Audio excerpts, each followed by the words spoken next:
Olá pessoal, aqui é Tárcio Rodrigues e o Café com o Espiritismo de hoje é sobre a questão 908 de O Livro dos Espíritos, onde temos a seguinte pergunta proposta por Allan Kardec: como se poderá determinar o limite onde as paixões deixam de ser boas para se tornarem más?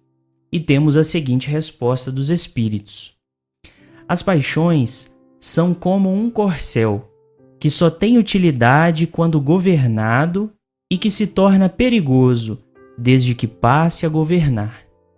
Uma paixão se torna perigosa a partir do momento em que deixais de poder governá-la e que dá em resultado um prejuízo qualquer para vós mesmos ou para outrem.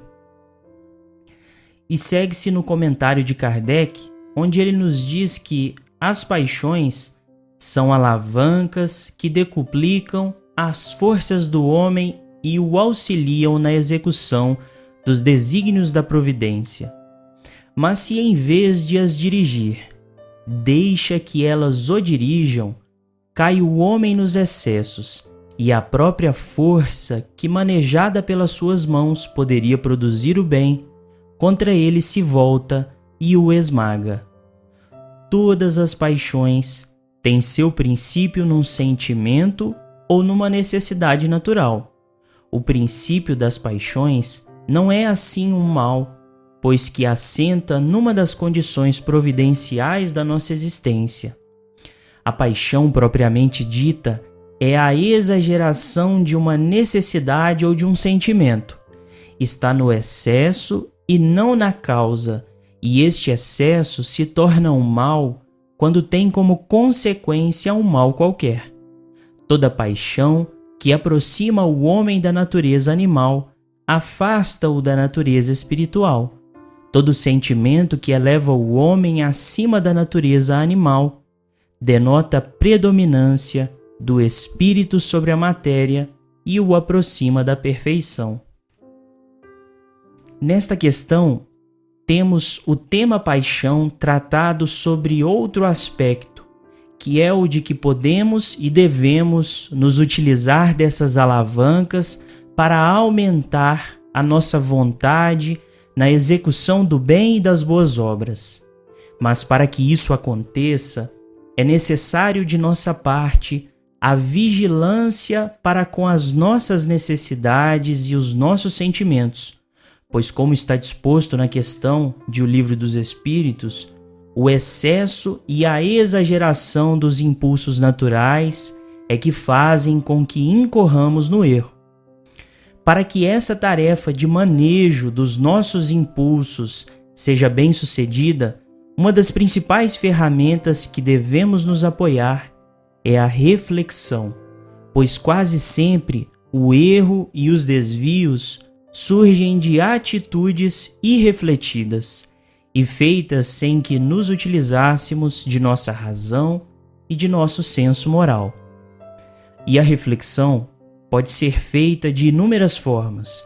Quando desabafamos ou expomos os nossos argumentos, estamos refletindo o que se passa em nosso íntimo e contando com o apoio do outro em nossa tomada de decisão. Mas se o outro falha na cooperação com os nossos intentos, devemos nos lembrar de que o nosso pensamento é também um meio de comunicação direta com Deus e com os espíritos que nos amparam nos momentos difíceis. E esse canal é sempre amplificado quando contamos com nobres sentimentos na exposição de nossos anseios e dificuldades. Portanto, seja qual for a nossa falta moral, abrindo brecha para as más influenciações, temos outras tantas alavancas que nos auxiliam para o fortalecimento de nosso caráter e nossa elevação constante. Por isso concluímos com a recomendação de Kardec em O Evangelho segundo o Espiritismo, quando nos traz, entre a coletânea de preces espíritas, alguns conselhos para resistirmos às más inclinações. Ele diz: quando surge em nós um mau pensamento, podemos, pois, imaginar um espírito maléfico a nos atrair para o mal. mas cuja atração podemos ceder ou resistir, como se tratasse das solicitações de uma pessoa viva.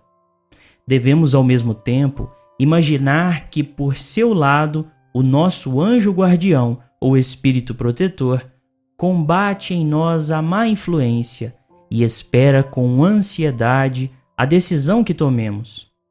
A nossa hesitação em praticar o mal é a voz do Espírito bom a se fazer ouvir pela nossa consciência. Reconhece-se que um pensamento é mau quando se afasta da caridade, que constitui a base da verdadeira moral.